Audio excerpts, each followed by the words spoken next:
दोस्तों, उत्तर प्रदेश की राजनीति से बड़ी खबर निकल के आ रही है कि स्वामी प्रसाद मौर्य और उनकी पुत्री संघमित्रा मौर्य लोकसभा की कौन कौन से लोकसभा सीट से चुनाव लड़ने की तैयारी है। बहुत बड़ी खबर समाजवादी पार्टी के गलियारों से निकल के आ रही है और बताते चले कि इस समय जो माहौल बनता हुआ दिखाई दे रहा है कि सभी सियासी दल लोकसभा चुनाव 2024 की तैयारियों में जुट गए हैं। सभी की निगाह यूपी की 80 लोकसभा सीटों पर है। हालांकि यूपी की 80 सीटों में 64 सीट पर भारतीय जनता पार्टी का कब्जा है, मगर इस बार समाजवादी पार्टी और नीतीश कुमार, पल्लवी पटेल, चंद्रशेखर आजाद, जयंत चौधरी और महान दल की भी समाजवादी पार्टी में एंट्री की बात अंदर खाने चल रही है। मिलकर भारतीय जनता पार्टी को बहुत बड़ी चोट करते हुए सर्वे में नजर आ रहे हैं। आपको बताते चले कि इसके साथ ही सभी नेता लोकसभा पहुंचने को लेकर अपनी जगह तलाश रहे हैं, जिसके चलते सपा के राष्ट्रीय महासचिव एवं एमएलसी स्वामी प्रसाद मौर्य की निगाह बरेली की आंवला लोकसभा सीट पर है और इसकी जातीय समीकरण बताऊंगा और साथ में संघमित्रा मौर्य कौन सी सीट से चुनाव लोकसभा सीट से लड़ेंगी, समाजवादी पार्टी के सिंबल से लड़ेंगी। बहुत बड़ी खबर है।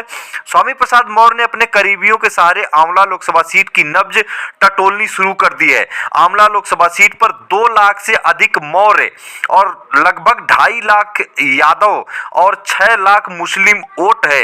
यह करीब 10 लाख हो जाते हैं जो सपा प्रत्याशी को मिलने की उम्मीद है। इसी को लेकर सपा नेता स्वामी प्रसाद मौर्य की निगाह आंवला लोकसभा सीट पर लगी है। अब बात करते हैं यहीं पर संघमित्रा मौर्य ने यहां से चुनाव लड़ने की संभावना जता दी है। सपा नेता स्वामी प्रसाद मौर्य की बेटी संघमित्रा मौर्य पड़ोसी सीट बदायूं लोकसभा सीट से भाजपा से सांसद है, मगर उनके बदायूं से हटने की उम्मीद जताई जा रही है क्योंकि भाजपा उनका टिकट काट रही है। इसलिए पहले संघमित्रा मौर्य आंवला से चुनाव लड़ने की तैयारी में थी, मगर वह खुद के लिए आंवला सीट को सुरक्षित नहीं मान रही है, इसलिए फर्रुखाबाद या एटा सीट से लड़ सकते हैं। इन दोनों सीट पर मौर्य शाख वोट बड़ी संख्या में है, यहां आसानी से चुनाव जीतकर दिल्ली पहुंच सकती हैं। संघमित्रा मौर्य के भी सपा से टिकट मिलने की उम्मीद बिल्कुल फाइनल मानी जा रही है।